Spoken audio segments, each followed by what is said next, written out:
They said the Navy SEAL and his K-9 were buried forever in a war zone far from home. But 3 winters later, something impossible walked out of the storm. A little girl, lost in the woods, found a guardian no one believed still existed. A battle-scarred German shepherd who refused to die. When the past returned in blood and snow, a soldier's guilt turned into purpose, and together they faced an army that feared nothing but faith itself. What happened next will break your heart and prove that even in death, loyalty never dies. Before we begin, tell us where you're watching from and subscribe for more stories of faith, courage, and the miracles God hides in the darkest places. Snow lay deep across Silver Creek, Montana, muffling the world into silence. The mountains rose like sleeping giants around the small town, their frozen peaks veiled in low clouds. Winter here was not just a season. It was a living presence that pressed against every window pane, whispered through every pine, and tested every heart that dared to call this place home. For 7-year-old Emma Miller, winter had always been a quiet companion. She had stopped fearing the cold long ago, the same way she had stopped expecting her father to return. He had vanished 2 years earlier during a rescue mission in a logging accident up near Glacier Point. They said it was the avalanche that took him, but Emma suspected it was something else. Something about the mountains that never gave back what they claimed. Since then, her world had become smaller. The creak of their wooden porch, the faint hum of her mother's sewing machine, and the rhythm of her own heartbeat when she walked alone through the snow. Her mother, Grace, tried to fill the silence with work. She repaired old coats for the townsfolk, her hands always moving, her mind always elsewhere. She rarely looked out the window when Emma went outside. Perhaps she couldn't bear to see another loved one walk into the white unknown. She often told her daughter to stay close, to keep to the path near the river where the trees were thin. But Emma had learned that the deeper she went, the quieter the world became, and the closer she felt to something she couldn't name. It was as if the forest itself had a pulse, steady and patient, waiting for someone to listen. It was on one of those silent afternoons that Emma first saw Ranger. He stood halfway between the shadows and the light that filtered weakly through the snow-draped pines. For a long moment, neither of them moved. There was no fear, only recognition, the kind that exists between two creatures who have both lost something they will never find again. Emma didn't call to him. She simply crouched and unwrapped a piece of bread from her pocket. The dog watched her with an intelligence that unsettled her, as though he were measuring the distance between his past and this small girl offering peace. When he didn't move, she left the bread on a flat rock and backed away. By the next day, it was gone. From then on, Emma began leaving food every afternoon. Sometimes she caught glimpses of him from afar, just a silhouette among the trees, standing as if guarding the forest. She began talking to him while she worked, telling stories about her father, about school, about how her mother still slept facing the empty side of the bed. The dog never came close, but he never left either. It felt to her as though he had been waiting for her voice. The people in Silver Creek had stories about animals in the forest. Some said wolves had returned. Others claimed it was the spirit of a rescued dog from the old military base outside town. Emma didn't listen. To her, Ranger wasn't a spirit or a myth. He was real, and in his silence, she found something stronger than words. Grace noticed the changes first. Emma no longer woke crying from her dreams. She hummed when she helped with chores. Sometimes, while sewing by the window, Grace saw her daughter standing by the edge of the forest, speaking softly into the wind, as if confiding in an unseen friend. Grace never asked. In her heart, she knew children sometimes invent companions when they have no one else, and she didn't have the strength to take that comfort away. But Ranger was not an invention. He had once belonged to a man named Ethan Walker, a young Navy SEAL whose unit had been stationed overseas 3 years earlier. During a mission to rescue civilians trapped by insurgents near the Syrian border, an explosion tore through the mountain road they were crossing. Ranger had gone ahead, clearing the path as trained when the blast hit. The snow and rock buried them both. But when Ethan was pulled from the wreckage, Ranger was gone. His tag was found half a mile down the slope, bent and blackened. The military declared him dead, posthumously awarded him honors, and moved on. Yet somewhere in the wreckage of the mountain, the dog had clawed his way out, broken, half-starved, but alive. He was recovered weeks later by a humanitarian convoy and sent back to the U.S. for rehabilitation, his service record lost amid the chaos. They said dogs like him never truly forget their training. Some call it instinct, others memory. Whatever it was, it lived in him like an ember under ash. When he escaped from the rehabilitation center one night, no one could track him.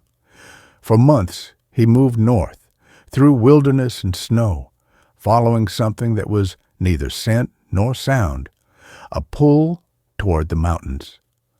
By the time he reached Silver Creek, Ranger was no longer a soldier's dog. He was a survivor.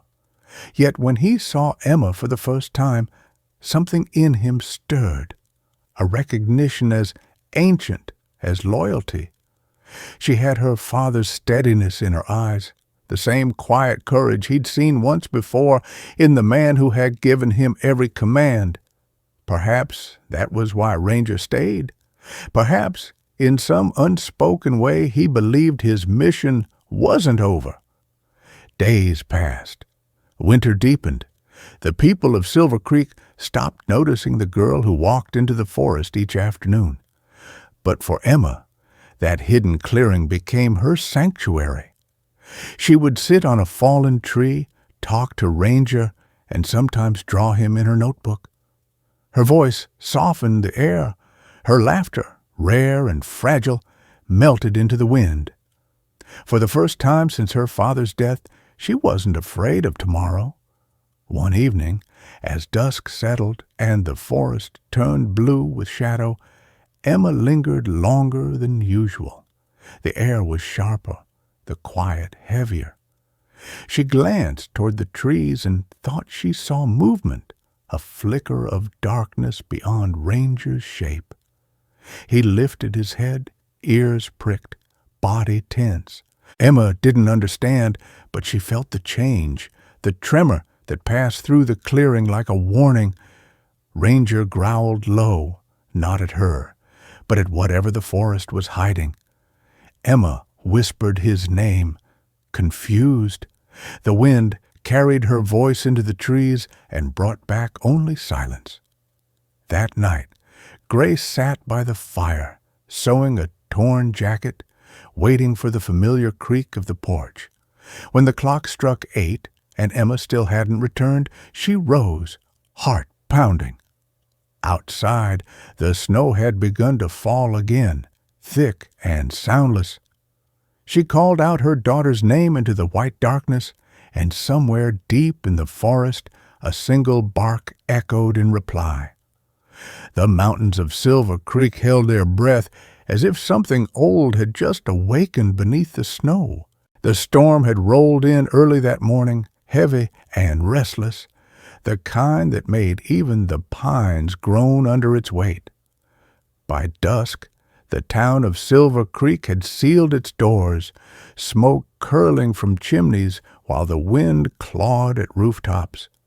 But deep in the forest, where the snow fell thickest, the small clearing where Emma met Ranger still stood untouched by human footprints. Emma had slipped away again before sunset, bundled in layers, her little boots crunching against the frost. She carried a small bundle of bread and dried meat wrapped in paper and a single red scarf her mother had made her wear. The scarf fluttered behind her like a signal flag against the white. When she reached the clearing, Ranger was already there. He no longer hid as he once did. Over the past weeks, their wordless companionship had grown into something sacred, mutual trust built on silence. He had begun to wait for her, and when she arrived, there was always a shift in the air, a calm that seemed to settle between them. Emma spoke softly, telling him about the dream she had, her father standing at the window, smiling but saying nothing. Ranger listened, the snow collecting on his back, his breath steady, but his eyes alert. Something in the forest beyond made him uneasy tonight. The storm wasn't the cause. It was too quiet underneath the wind. Further north, beyond the ridge, 3 men trudged through the snow dragging heavy sleds covered in tarps. They were not from Silver Creek. Cal Rourke, the oldest, had once been a licensed trapper, until his permit was revoked for killing protected species in Alaska. Mitch Carden, younger and reckless, had joined him after prison. He knew how to move contraband through frozen terrain. The third, Tommy Hale, barely 20, was the one who handled the rifles. His father had died in the mines, and his bitterness made him easy to recruit. Together, they hunted not for food, but for trophies: wolf pelts, elk horns, even contraband animal parts traded across the border for cash. That night, they were cutting through Silver Creek to avoid patrol routes. Cal believed the forest unguarded. He was wrong. Ranger caught their scent first: metal, oil, sweat, and something fouler, the musk of fear masked by tobacco. He stood, every sense on edge. Emma tilted her head, noticing his sudden stillness. "What is it?" she whispered, but Ranger was already moving toward the tree line, low and silent. She followed a few hesitant steps, the snow squeaking beneath her. Through the dim veil of the storm, faint shapes appeared, 3 men, dragging something large beneath the tarp. One of them cursed loudly, his voice cutting through the wind. Cal stopped abruptly, lifting his hand. "Did you hear that?" he barked. The forest answered only with wind, but Ranger was already circling them, invisible beneath the snow-laden pines. Cal's instincts prickled. "Wolf," he muttered, reaching for his rifle. Tommy scoffed. "Ain't no wolf out. Here." The boy never finished the sentence. A deep bark shattered the silence, sharp, commanding, and far too close. Emma froze, her heart hammering. Ranger emerged from the dark like a storm-given form, his growl vibrating in the air. The men turned, startled. Mitch lifted his gun too fast, panic in his movement. The first shot cracked through the forest, echoing down the valley. Emma screamed, ducking behind a fallen trunk. The bullet tore into the snow beside Ranger, grazing his side, but the dog didn't stop. He lunged forward, knocking Mitch down before the man could reload. Cal fired once, the shot slicing through the air and striking Ranger's shoulder. The animal faltered, staggered, but didn't retreat. He snapped his jaws around Cal's arm, the sound of tearing fabric and pain mingling in the storm. "Grab the girl!" Cal shouted. Tommy, pale and shaking, stumbled toward Emma. She tried to run, but her foot slipped on the ice. The boy caught her by the coat, his voice trembling. "Don't fight, kid." He didn't know why his hands were shaking, maybe from the cold, maybe from guilt. Ranger turned at the sound of her cry. Bleeding, he tried to charge again, but his injured leg gave way. Cal raised his gun to finish the job, but Mitch, half-conscious, face twisted with fear, pulled him back. "Leave it! We don't need to waste time. Grab the kid and move!" In the chaos, Emma's red scarf fell to the ground, half buried in snow. Ranger tried to crawl toward her, each movement slower, heavier. The men dragged Emma into the trees. Her voice carried faintly through the wind, calling the dog's name again and again until it faded into nothing. Then only the storm remained. Hours later, the forest was silent. Ranger lay half covered in snow, his breath shallow, blood seeping into the white. He should have given in to the cold. The mountain had taken stronger creatures than him. But somewhere in that darkness, the echo of his training stirred. He remembered the voice of a man, calm, commanding, the only one he had ever followed without question. "Hold your ground. No one gets left behind." Ranger forced himself up, one step, then another, leaving a trail of red prints in the snow. The storm broke by dawn. In town, Grace woke to an empty bed and the scarf missing from its hook. Panic clawed at her chest as she stepped outside, calling her daughter's name. When she reached the edge of the forest, she found only a patch of disturbed snow streaked with blood and Emma's small footprints leading north before vanishing. She fell to her knees, her cry lost in the wind. By mid-morning, word spread through Silver Creek that a child was missing. The sheriff's department couldn't launch a full search until the storm cleared. But even before the first patrols could assemble, a figure had already entered the forest. He moved like a shadow, deliberate and silent, a man whose instincts were honed in deserts and mountains, half a world away. His name was Ethan Walker, and when he saw the blood-stained trail, something in him knew the past he'd buried had come back for him. He knelt, picked up the red scarf tangled in a branch, and closed his eyes. The scent was faint, but beneath it was something unmistakable, a trace he thought he'd never smell again, the scent of his dog. And far above the tree line, as the sun pierced through the last of the storm, a single bark echoed from somewhere deep in the north, low, defiant, and alive. The morning after the storm was a landscape of ruin, trees bent beneath the ice, the air thin and brittle as glass. The forest no longer whispered, it waited. Ethan Walker moved through the snow with purpose, each step measured, controlled.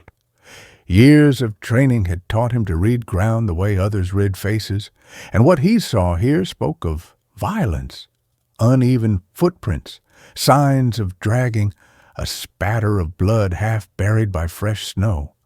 He crouched, fingertips brushing the crimson ice, the metallic scent sharp in the cold air.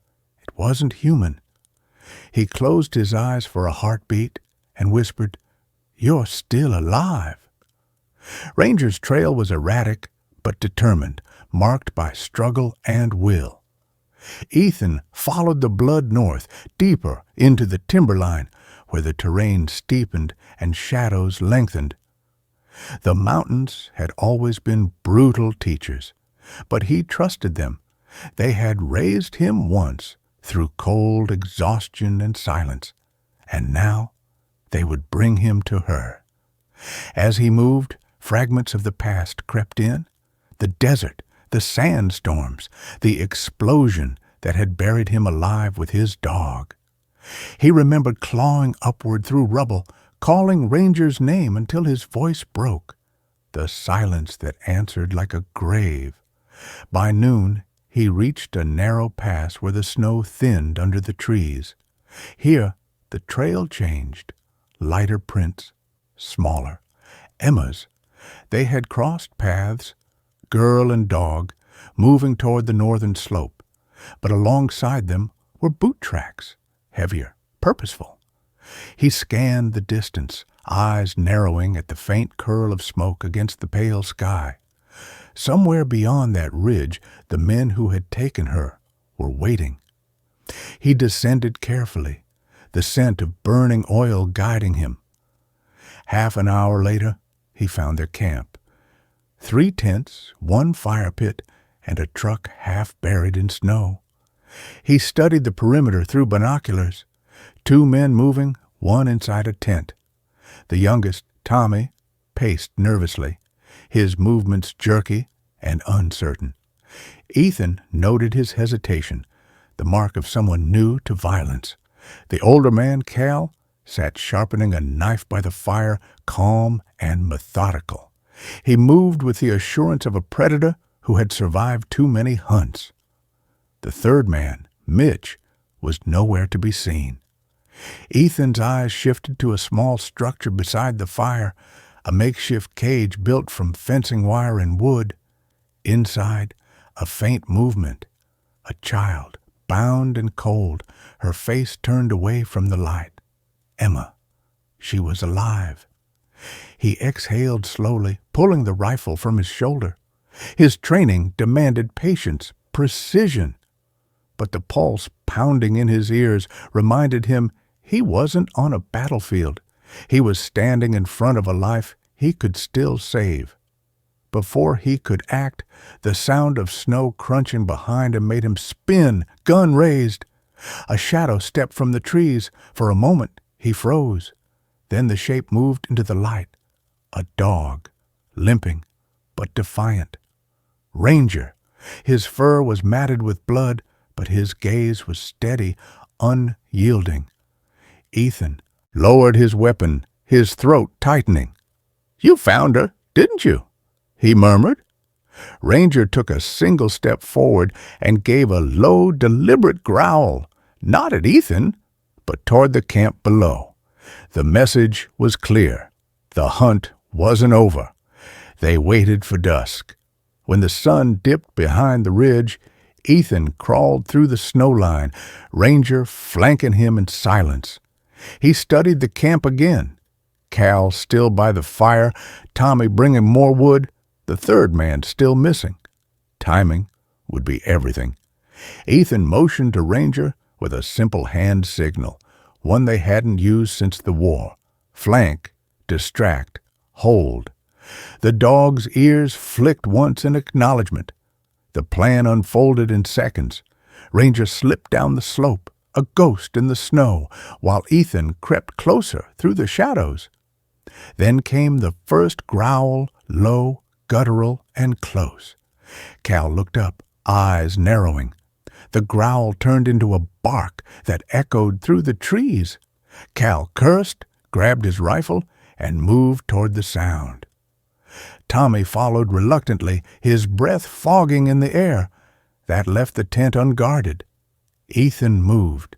He reached the cage, cutting through the wire with a small knife. Emma's eyes opened wide and terrified, but he pressed a finger to his lips. "Quiet," he whispered. Recognition dawned slowly. Something in his face, the calm authority, made her trust him instantly. He cut her bindings, draped his coat over her shoulders. "Can you walk?" She nodded weakly. A gunshot shattered the quiet. Cal had fired blindly into the dark, shouting for Mitch. The distraction was broken. Ethan grabbed Emma's hand. "Move!" he hissed, pulling her toward the trees. But before they could reach cover, a figure lunged from behind the truck. Mitch, face bruised, eyes burning with rage. He swung the butt of his rifle, catching Ethan across the jaw. The soldier staggered, but didn't fall. Ranger burst from the tree line, slamming into Mitch's side, teeth sinking into his arm. The man screamed, firing wildly into the snow. Ethan recovered first, driving his elbow into Mitch's throat and disarming him. The fight ended as quickly as it began. Mitch fell, unconscious. Ranger released him, panting heavily. Ethan turned, but Cal and Tommy were running back toward the fire, guns raised. There was no time. He scooped Emma into his arms and dove behind a fallen tree as bullets tore through the branches. Snow exploded around them. "Run north," Ethan ordered. "You'll find a path. Go when I say." Emma clutched the coat tighter, eyes filled with fear, but not tears. She had her father's strength in that moment. Ethan signaled Ranger. The dog crawled beside him, growling low. Cal's boots crunched closer. Ethan waited until he saw the glint of the man's rifle, then fired once, clean and precise. The shot hit Cal's shoulder, sending him spinning into the snow. Tommy dropped his weapon, panic flooding his face. "I didn't sign up for this," he cried, backing away. Ethan stood, weapon trained on him. "Then walk away." Tommy hesitated, then ran into the woods, vanishing between the trees. Silence fell, broken only by the crackle of the dying fire. Ranger limped to Ethan's side, exhaustion in every step.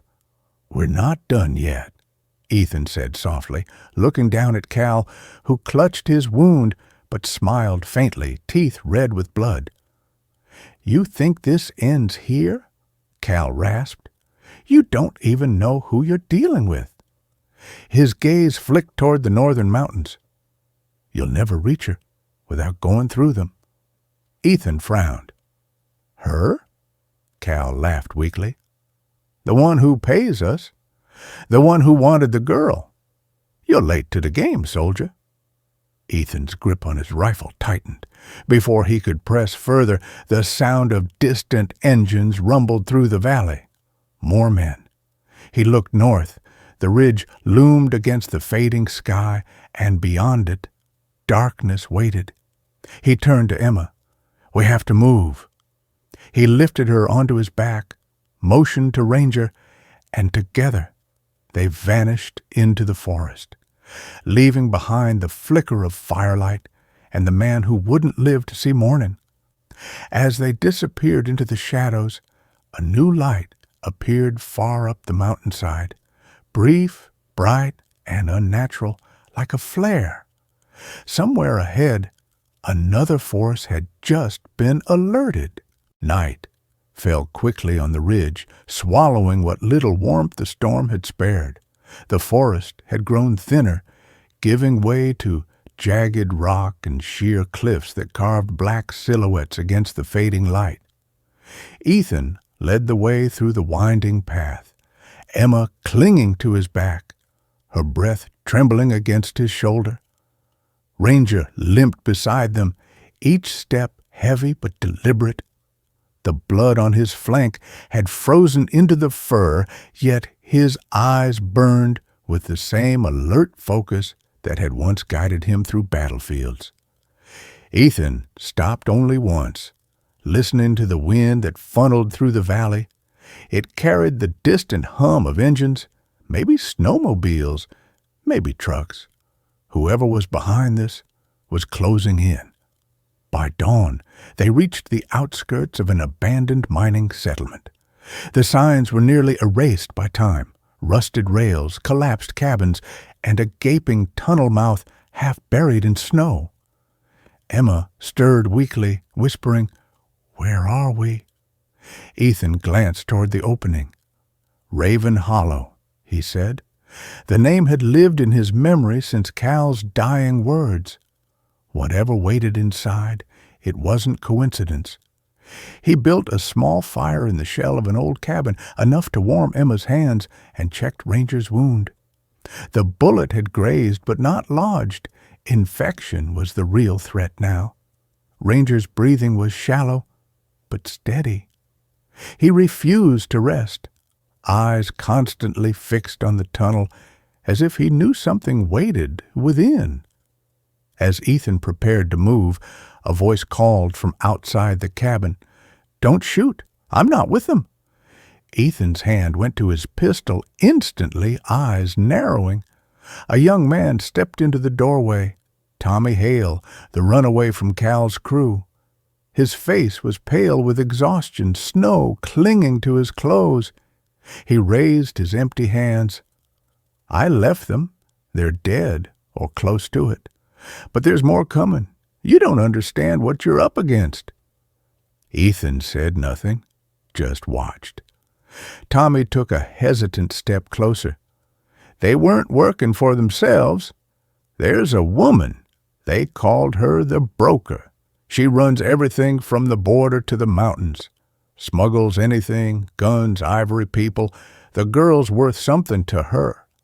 I heard Cal say she's proof of some deal gone wrong." Ethan's jaw tightened. "Why tell me this?" Tommy shook his head. "Because I saw what that dog did for the kid. I don't want to be hunted by her men for the rest of my life." He gestured north.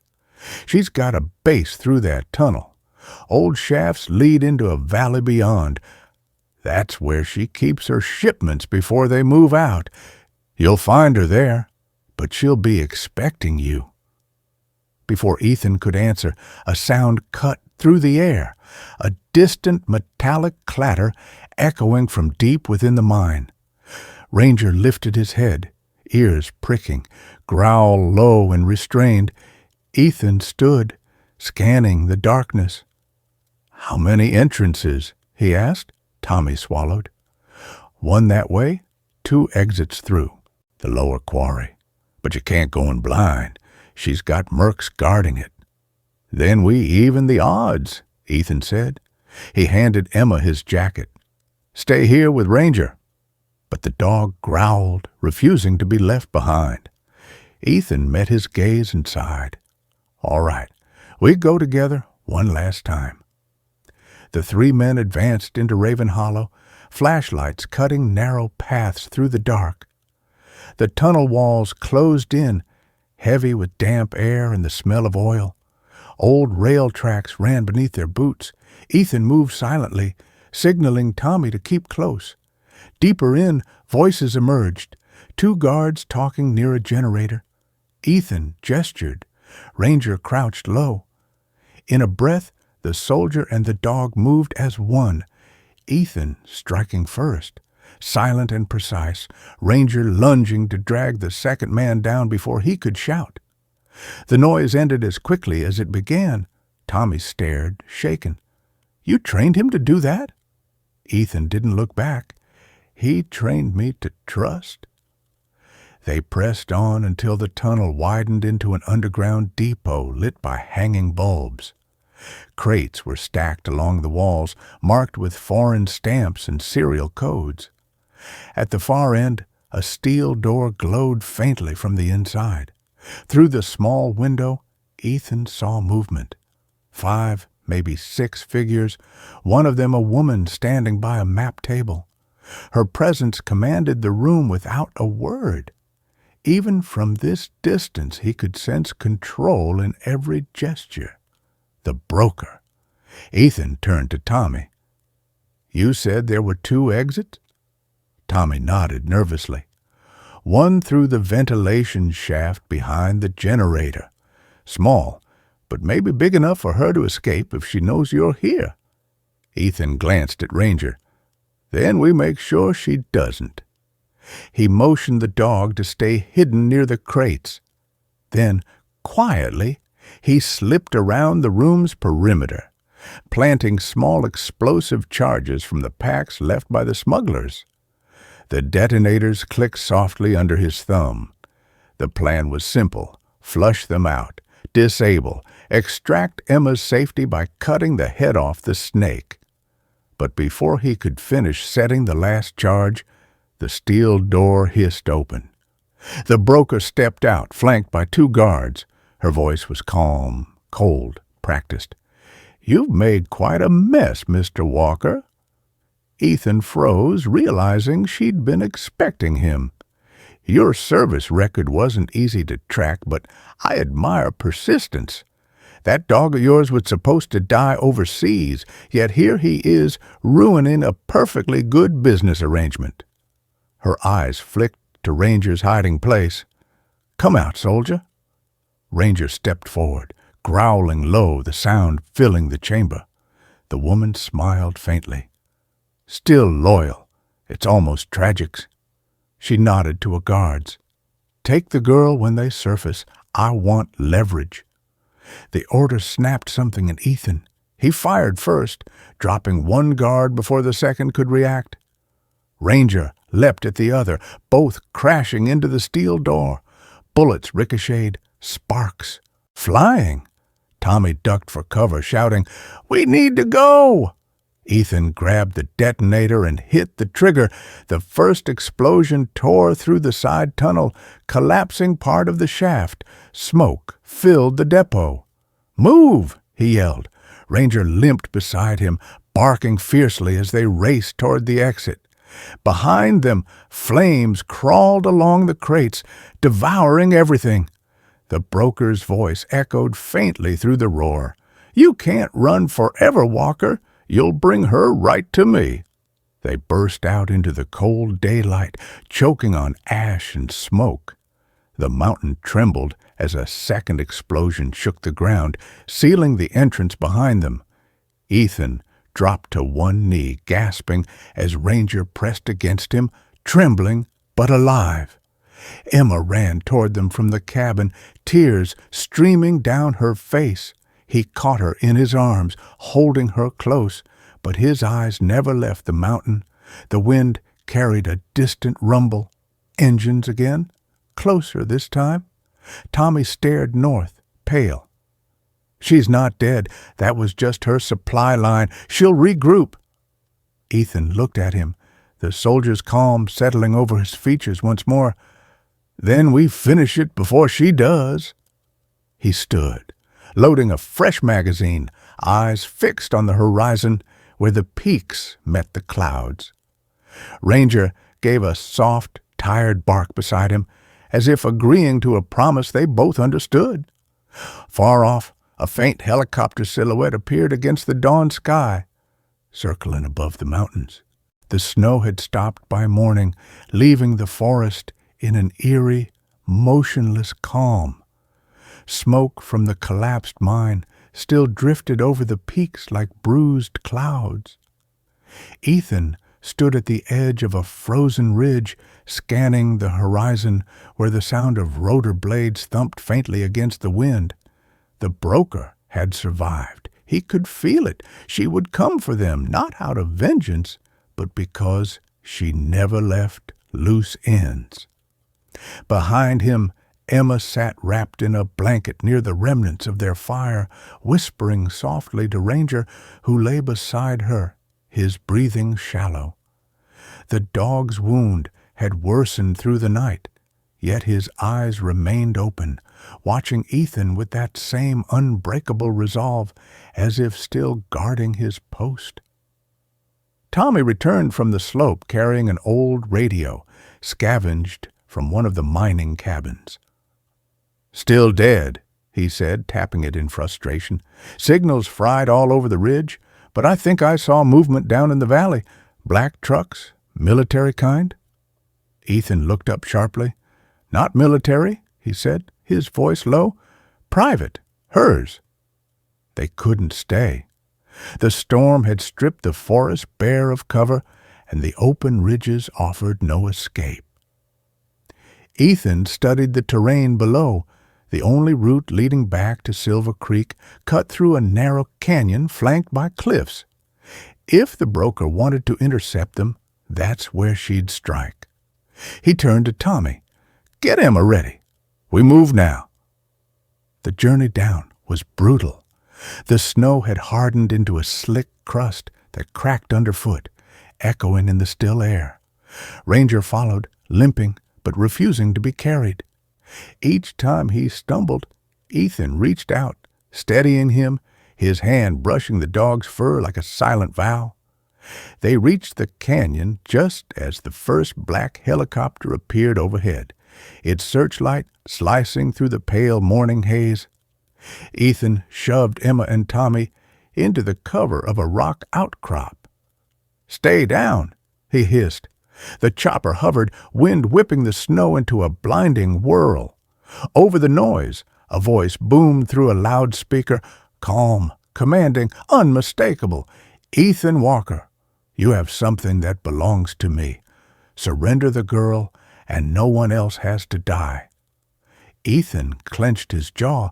He could almost see her in the cabin of the helicopter, the broker, precise as ever, her power drawn not from rage, but from control. "She doesn't belong to you," he muttered.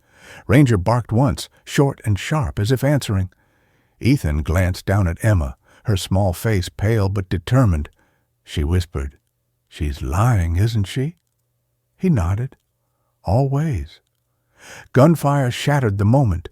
Bullets chewed into the snow around them, echoing off the cliffs. Ethan returned fire, short and deliberate bursts, forcing the attackers back into cover near the canyon mouth. He knew he couldn't win in a direct fight. "We draw them in," he said to Tommy. "When they're close, we end it fast."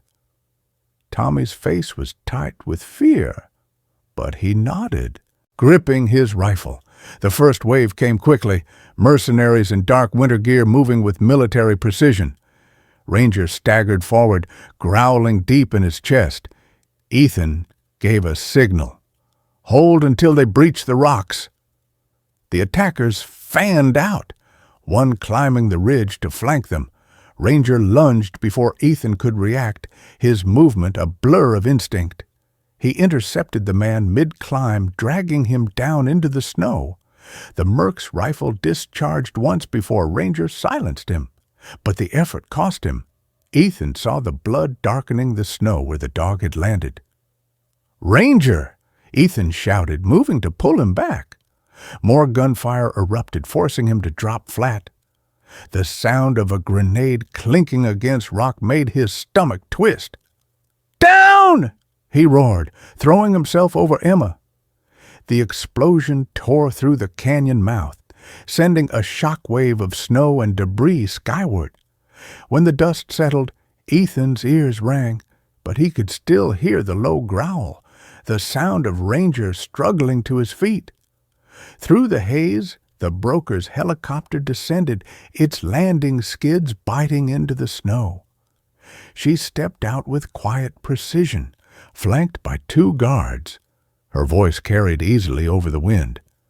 "You've made this far too complicated, Mr. Walker. Hand over the girl, and I'll let the rest of you vanish." Ethan stood slowly, rifle lowered, but ready. "You'll have to go through me." The broker tilted her head slightly. "I already did, once." Her men advanced, weapons raised. Ethan fired first, dropping one before diving for cover. The broker moved behind the chopper, signaling for a flank. Tommy fired wildly, managing to hit one of her guards, but took a bullet to the shoulder and fell. Emma screamed. Ranger, bleeding and limping, charged forward despite Ethan's shout to stay. He collided with the last gunman, knocking him to the ground. The broker turned her pistol toward Ethan, calm even as chaos erupted around her. Then the shot came, not from her, but from behind. Ranger had reached her, teeth locking around her arm, dragging her off balance. The gun fired into the air. Ethan seized the moment, tackling her into the snow, wrenching the weapon away. They struggled, the cold air burning their lungs. She swung wildly, striking his injured side, but he overpowered her, forcing her down, the muzzle of her own pistol against her chest. For a long moment, neither spoke. Then she smiled, faint and bitter. "Do it. You and that dog, you only know how to kill." Ethan's finger hovered on the trigger. "No," he said quietly. "We know how to protect."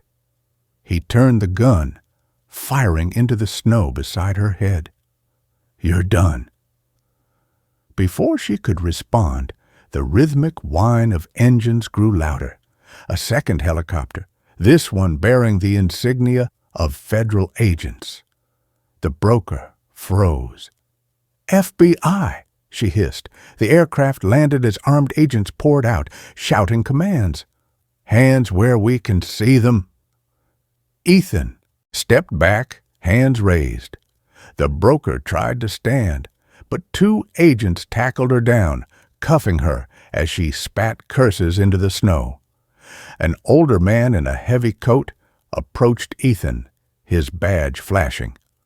Agent Collins, Bureau of Investigation. We've been tracking this smuggling ring for months. You did half our job. He looked down at Ranger, whose breathing had become shallow. Let's get your friend some help. Ethan knelt beside the dog, his voice breaking. You did good, Ranger. You did good. Emma crawled close, stroking the dog's muzzle. Ranger's eyes softened, and for a fleeting second, his tail moved once. Then his chest stilled. The silence that followed was profound, stretching across the canyon like a held breath. Ethan closed his eyes, hand resting on the dog's side. Rest easy, soldier. The agents escorted the broker to the helicopter, her face expressionless now. As the rotors spun up, Ethan watched until the machine lifted into the clouds, carrying with it the last shadow of what had haunted him for years. When it was gone, he looked toward Emma, who held Ranger's tag in her small hand. He saved me, she whispered. Ethan nodded. He saved all of us. Weeks later, Silver Creek thawed under the early spring sun. The snow melted from the roofs. The rivers ran fast again. A small ceremony was held outside the sheriff's office. A plaque, a flag, and a photograph of a dog whose loyalty had bridged 2 wars. Ethan stood apart from the crowd, quiet, his uniform traded for a simple jacket. Emma placed a single white flower beneath the plaque, then turned and hugged him. He's watching, isn't he? She asked. Ethan smiled faintly. Always. And as the sun dipped behind the peaks, a lone bark echoed faintly from the hills beyond town, soft, distant, and eternal. When the storm had finally passed and the last echo of Ranger's bark faded into the mountains, what remained was not silence. It was grace, the kind of grace that can only come from above, the quiet proof that miracles still walk among us, sometimes on 4 paws. Ethan looked toward the horizon where dawn touched the peaks, and for the first time in years he felt peace instead of guilt. He realized that what happened in Silver Creek wasn't luck. It was divine mercy. The bond between man and dog, between courage and faith, had been heaven's way of reminding him that no soul truly walks alone through the darkness. Perhaps you've faced your own storms too, the kind that strip away hope and leave you searching for a light that seems too far away. Maybe you've lost something precious or felt abandoned by the world. But just as Ethan found his way home through pain and snow, so too can you. For every person walking through the cold, God sends a sign, a loyal friend, a quiet miracle, a reminder that love never dies. So, if this story touched your heart, take a moment to share it. Leave a comment about a time when faith or kindness guided you through your own storm. And if you believe that miracles still happen, click subscribe and join us as we continue to honor the brave hearts, both human and animal, who remind us of God's infinite mercy. May the Lord bless you and those you love, guard your home, and fill your days with courage, compassion, and peace. And may every echo of loyalty, every act of love remind you that sometimes God's angels don't have wings. They have fur, and they walk beside us.